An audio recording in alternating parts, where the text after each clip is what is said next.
leaders from the world's top 20 economies, including the European Union, the African Union, and multilateral financial institutions, among others. Now, away from that, President Bola Tinubu on Sunday felicitated Governor Lucky Ayedatiwa for winning Saturday's governorship election held in the state. The president also commended the peaceful conduct of the process. Tinubu's congratulatory message was conveyed in a statement signed by his special advisor on information and strategy, Bayo Ananuga Tatu. President Tinubu congratulated Governor Lucky Ayedatiwa on election in Ondo State. The Independent National Electoral Commission on Sunday declared Ayedatiwa, the candidate of All Progressive Congress, as the winner of the election.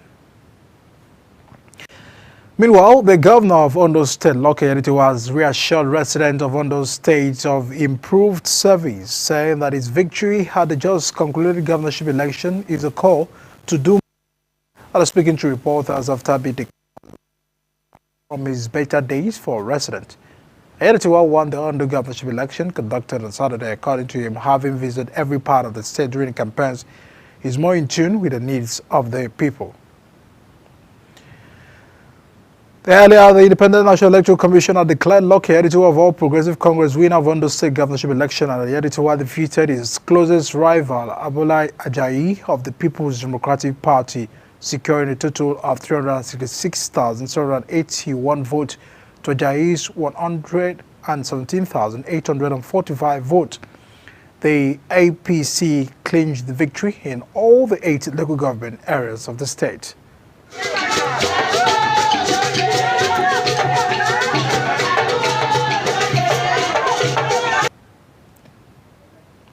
While the Labour Party and the Zenith Labour Party polled a total of 1,162 and 2,692 votes respectively, the results were all announced by the coalition officer, Professor Olayemi, at the Annex State Headquarters in Akure, the state's capital.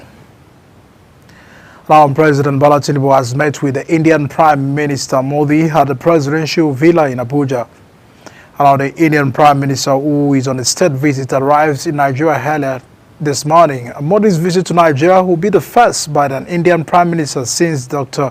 Manmohan's state visit in 2007, and when the nations established a strategic partnership.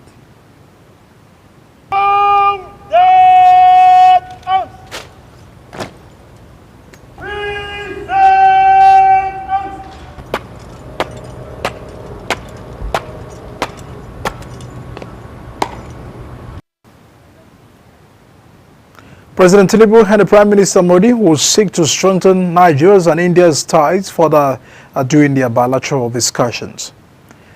And in the meantime, President Bola Tinubu has conferred the Grand Commander of the Order of Niger (GCON) honor on Indian Prime Minister Modi. The President honored the Indian Prime Minister at an ongoing meeting at the presidential villa in Abuja. The meeting is part of the activities marking the state visit of the Prime Minister. Earlier, President Tinubu welcomed the Indian leader with the Indian anthem, which was followed by a guard of honor mounted by the Brigade of Guards. They also rendered the Nigerian anthem and led the visiting leader in inspection of the mounted parade. Now, Ambassador Olufemi Agontibo, Southwest chieftain of the New Nigerian People's Party, has alleged that the local government election conducted in Ogun State on Saturday was marred by malpractice, delays, and voter disenfranchisement. Ajadi described the election as a sham, emphasizing that results announced by the Ogun State Independent Electoral Commission cannot reflect the will of the people. Speaking to journalists in the state's capital, Abeokuta, he accused the commission of bias and collusion with the ruling All Progressive Congress, APC. The Federal High Court sitting in Lagos has ordered the National Broadcasting Commission (NBC) to stop using the NBC Act and the Nigeria Broadcasting Code to impose fines, threaten to impose sanctions, and harass and intimidate the broadcast stations and other independent media houses in the country. The courts declared that the Commission and its agents lack the legal power and authority to impose penalty unlawfully and unilaterally, including the fines, suspensions, withdrawal of license, or any form of punishment whatsoever on independent media houses for the promoting access to diverse information on issues of public importance.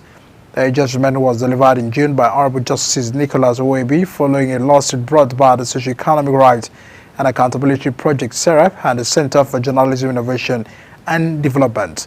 The certified true copy of the judgment was obtained last Friday.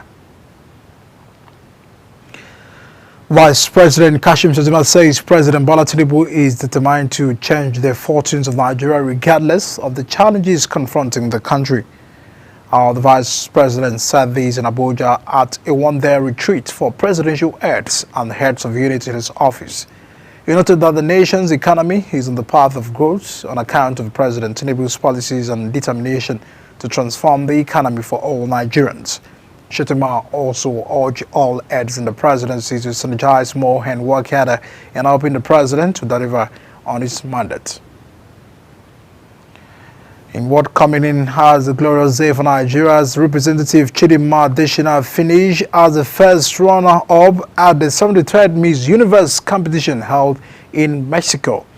The final moment of the prestigious event at the Mexico announced early Sunday morning saw an electrifying face-off between Nigeria and Denmark as the two women stood poised to claim the crown. The competition, described as one of the most thrilling in recent years, celebrated the talent, intelligence and elegance of the women from around the globe. Meanwhile, Adesina's exceptional performance and grace and her widespread admiration from judges and audiences alike. On a sad note, the chief imam of Minna in Niger State, Sheikh Issa Ibrahim, is dead.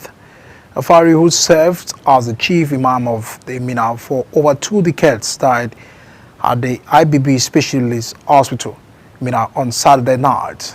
Niger State Governor Mohamed Umaru Bagu has expressed grief over his death. The governor, in a statement by his chief press secretary Abologi Ibrahim, described the death of Sheikh Fari as a sad loss to the state and the entire Muslim community. He acknowledged that the late chief imam was a humble and peace ambassador who always preached love and togetherness to all the people.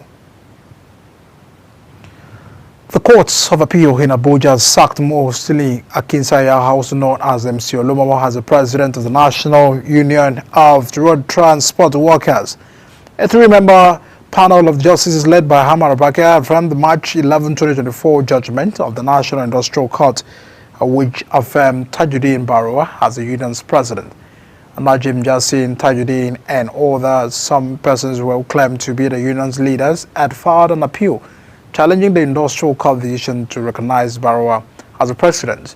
However, in the judgment delivered on November 8, the appellate court dismissed the appeal and awarded 100,000 against the appellant. The Nigerian Navy of Oguta Naval Base has brought the healthcare services to also the community in Oguta local government area of Imo State. Our correspondent in Imo State, Amarachi Ibe, has more details. This is St. Michael's Secondary School in Oguta local government area of Imo State, the venue of the medical outreach put together by Nigerian Navy to provide critical health services to the community. The commander of Oguta Naval Base, Mohammed Bashiru, represented by Okeme Anthony, executive officer, says the outreach is not just about medical checkups, but focuses on building trust with the community. In line with the Nigerian Navy's mandate and the vision of the Chief of Naval Staff, Vice Admiral E.I. Ogala, the Naval Base Oguta organized this medical outreach to improve a better working relationship with the good people of Oswobodo community here in Imo State, as well as also enhance our corporate social responsibility in our host community. For the past 3 years, and in these 3 years, the relationship has been very good. The traditional ruler of the community, Alphonsus Uzoma, and the principal of St. Michael's Secondary School, Oguta, thanked the Nigerian Navy for the kind gesture. I thank the government and the Naval people for this gesture, for the health of the people. People say health is wealth, so we're happy. And I think that they say let it be annual, so that the health of the people will improve. Impressed, and they pray that they continue to repeat this almost every term. I'm highly impressed. Highlights of the event include health education, seizing on body care and preventive health, as well as screening for blood pressure and blood sugar levels. The Nigerian Navy team also distributed insecticide-treated nets, free medication, and provided medical consultations. The Nigerian Navy Uguta Naval Base has not only extended a hand in protecting our nation's waters, but has also demonstrated a commitment to the health and well-being of Osuobodo community. From Osuobodo community in Uguta local government area of Imo State, Amarachi Ibe reporting for Global TV News. And on to Kogi State, as the government has approved a sum of 80 billion naira for infrastructural developments at the newly established Kogi State University, Kabra. The State Commissioner for Education revealed that the State Governor Ahmed Ododo approved these during an interview in Lokoja. Other funds will be allocated for the construction of critical facilities at the university, including the Senate building, the Faculty of Science and male and female hostels. Watching the news cycle here on Global Television, coming to you live from the nation's capital. When news cycle returns, federal government holds investors to tackle food insecurity. We'll bring details of these as well as foreign and sports stories after this short break. Please stay with us.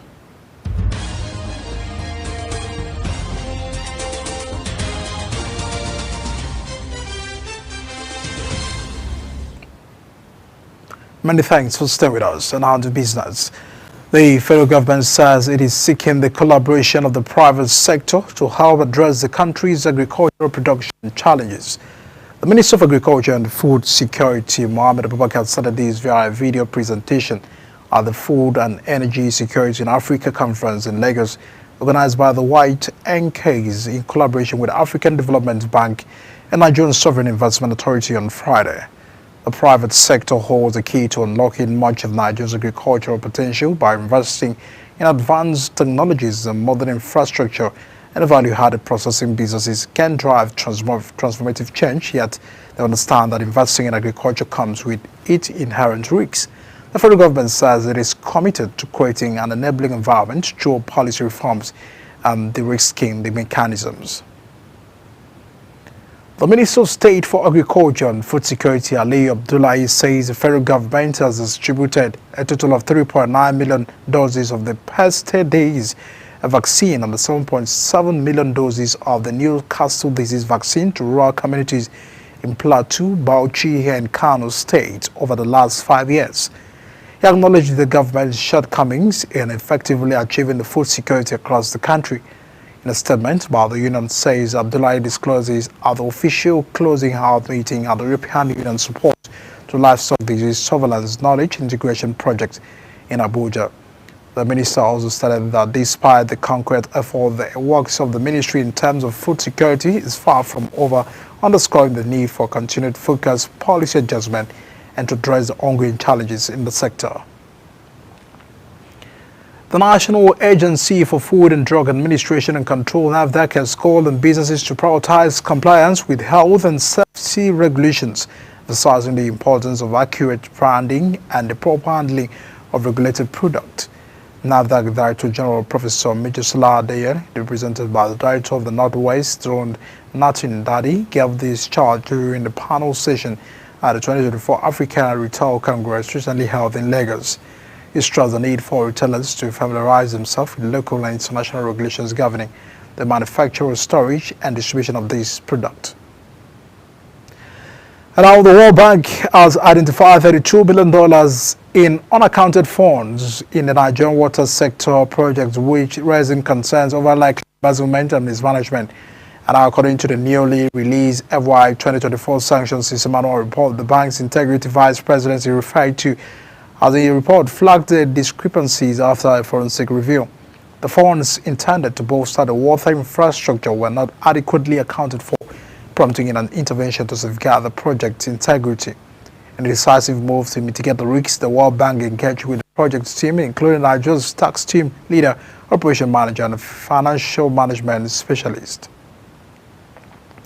And at the foreign scene, the Chinese leader Jinping has pledged to work with the incoming president of the United States, Donald Trump, in his final meeting with the current President Joe Biden. The two met on Saturday on the sidelines of annual Asia-Pacific Economic Cooperation Summit in Paris, where they acknowledged the ups and downs in relations over Biden's 4 years in office.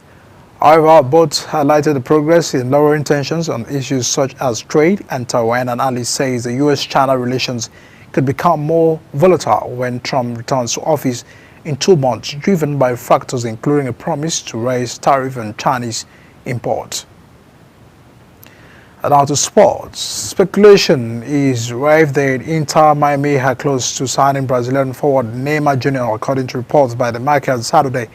The Brazilian who joined the Saudi club Al Ahly from the big spending Paris Saint-Germain in 2023 formed the formidable partnership with the former teammate Lionel Messi and Luis Suarez as a trio that was European football during the time at Barcelona, with their goal-scoring abilities and a strong collaboration. The trio's partnership was deep during their time at the Catalan club. Unfortunately, Neymar has struggled with the fitness issues, and there are indications that the Al Hilal may terminate his contract, having featured only 7 times for the Saudi club. The Brazilian star signed a lucrative contract worth €130 million a year, placing him among the top-earning footballers in the world. Neymar's presence in the Inter Miami squad will undoubtedly boost their attacking prowess and potentially replicating his high-flying partnership concerns remain over Neymar's possible transfer to the other side. Victor Osimhen could still end up in the Premier League next season as the striker's future is once again in doubt. The Nigeria international went from being linked with big money moves to the likes of Arsenal, Chelsea, Manchester United and Paris Saint-Germain in the summer to joining the Turkish giant Galatasaray on a season-long loan. And now with the 8 goals from the 9 matches in all competitions, Osimhen is on fire in Turkey, and the Istanbul club reportedly want to sign him on a permanent basis. And that will be a tall order, however, as Napoli are demanding a transfer fee of around €75 million for the 25-year-old La Galatasaray, in Sport Report, which is too much for Galatasaray. The Super League champions will attempt to talk Napoli down to a lower price. Osimhen has reportedly suggested he would like to stay beyond the season. And that's a package of news cycle coming to you live from the nation's capital, Abuja. A reminder that we are on DSTV channel 365, start times 276, and free to air on Nicapsats. Kindly follow the rest of the news on our social media platform at Global TV NG. On behalf of the entire production team, we say very much thank you for joining us on the news. I am Medika Michael. See you again.